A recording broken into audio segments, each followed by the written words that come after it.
I'm Tamela Rich, and in this week's Travel with Purpose blog, I'm talking to Dr. Sheila Kilbane.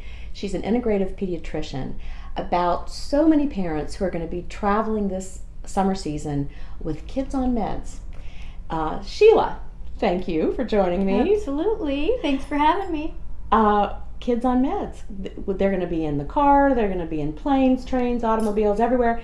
And that doesn't mean they can skip their regimen. What's your best advice for families whose kids need to stay on a program? Yeah, absolutely. So medications or supplements, it can be a lot of different things that they might need to take. So the first thing that I recommend is taking, if it's a prescription medication, taking it in the bottle that it was prescribed in. Oh, I wouldn't have thought of that. Because they're going to, especially if you're going through an airport, if it needs to be identified. But in the event that something happens or maybe it gets too hot and you need to get another prescription, you will have the exact medication and the dosing on it. So that's just one tip. Because I would have thought to put it in a pill box and leave those things at home. That's an interesting point. Because too, if it's like a Walgreens or a CVS or something, you can probably find one wherever you are and they'll transfer.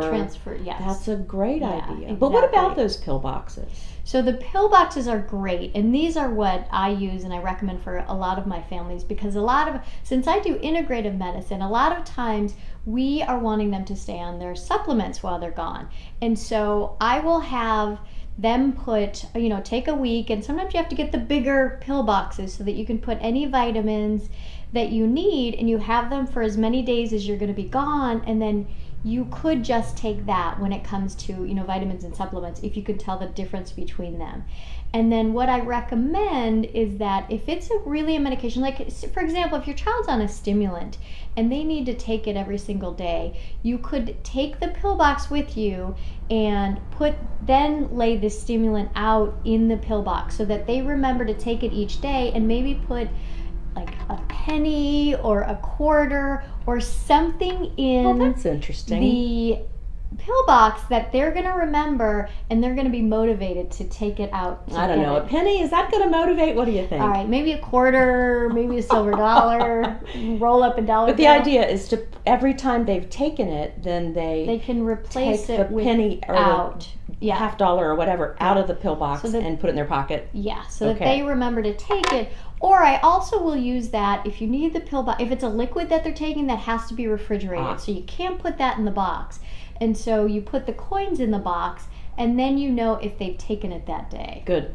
So, well, what about those refrigerated supplements and medicines? Because the smaller children do tend to have liquid meds, right? Mm-hmm. What do you do to keep them refrigerated? Yeah, so what I recommend is you get a little ice pack, and you get one of those, either a little sleeve or they make a lot of cute, they almost look like purses now, that you could stick this in, and you can put the medication in there, and then you could stick that right in your bigger, if you're going on an airplane, you could put it in your carry bag, or because that will go, you'll just carry that through, and typically they'll accept medication. So, if you want to get a letter from your physician to make sure that you're not stopped, then that would be great. And same thing with breast milk. Breast milk, if you need to keep it chilled, these are going to be your best friend. And I have these in all different sizes, and I have a lot of different sizes of smaller cooler bags, so that whatever I need to keep cool, we can do it that way. And probiotics are another thing. So a lot of the families that I see are on a probiotic, and we always keep them going when we're traveling, because that plays a huge role in your immune system in keeping yourself healthy, especially if you're traveling overseas or to another country, and maybe a developing country. So we always want to take our probiotics with us. Got it. And sometimes you can get a probiotic that doesn't need to be refrigerated, but if you don't have one of those, make sure that you're prepared and you have some ice packs that you can use. Okay, so take the original containers. Yep. Or perhaps get a picture of the prescription on your phone. Yes, you could do that as well. Absolutely. So make sure you've got that information in case you need a refill or whatever. Yeah. The little pill boxes with an appropriate amount of inducement to take the meds. Yeah. And if you're on something refrigerated, get these little gel packs. to keep that going. Keep it show. Is there anything else parents need to know when they're traveling with kids on meds? That's for the most part, but the other thing I talk about is staying on your routine as much as possible. I think we tend to not sleep as much and eat a lot of junk food, and if we're trying to keep our systems healthy, and in order for those medications that we're taking or the supplements to do their job the best they can, it's really important to do, fresh foods, whole foods. If you need to go to a grocery store or something like that in order to get some fresh fruits and vegetables and things like that. But that's it. Just keeping keeping in mind that we want to just stay healthy. Final question. Yes. I know you're not going to like this, but what do you say to parents when they say, Dr. Kilbane, I think I might give the kids just a little bit of Benadryl to, make it through the plane or whatever. Do you have, I know you don't like the Benadryl idea, but what would you recommend instead? That's why I love integrative medicine, is because we use both. Okay. Whether, conventional or prescription medications or over the counter, as well as supplements. And Benadryl in the right situations can be a godsend sometimes on an airplane.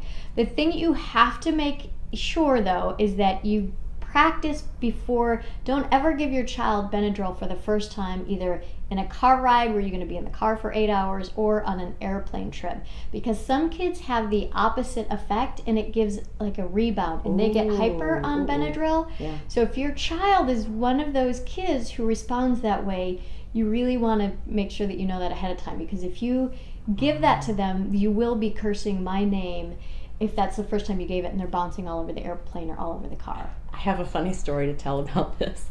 Tristan, whom you know, he's now 24 years old, but he was the worst traveler ever. And he was 18 months old, and we were in a plane, and the nicest woman ever created was sitting beside me, and she was wearing white pants, so you can sort of anticipate where this is going.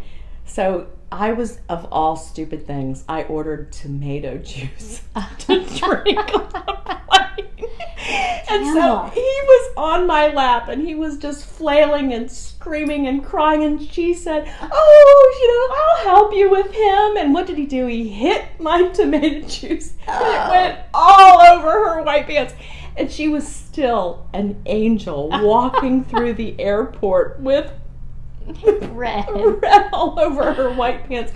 Don't do that at home. Don't do that. Don't order the tomato juice when you're on a plane. Water. Stick with the water. Stick with the water. Yes. All right. Dr. Sheila Kilbane of Infinite Health at the intersection of Tremont and Dilworth. What is this? Dilworth Park Road and Ideal Way. Oops. Yep. And my website is SheilaKilbane.com. SheilaKilbane.com. Terrific. Thank you so much for giving us advice. I know. Have a great summer.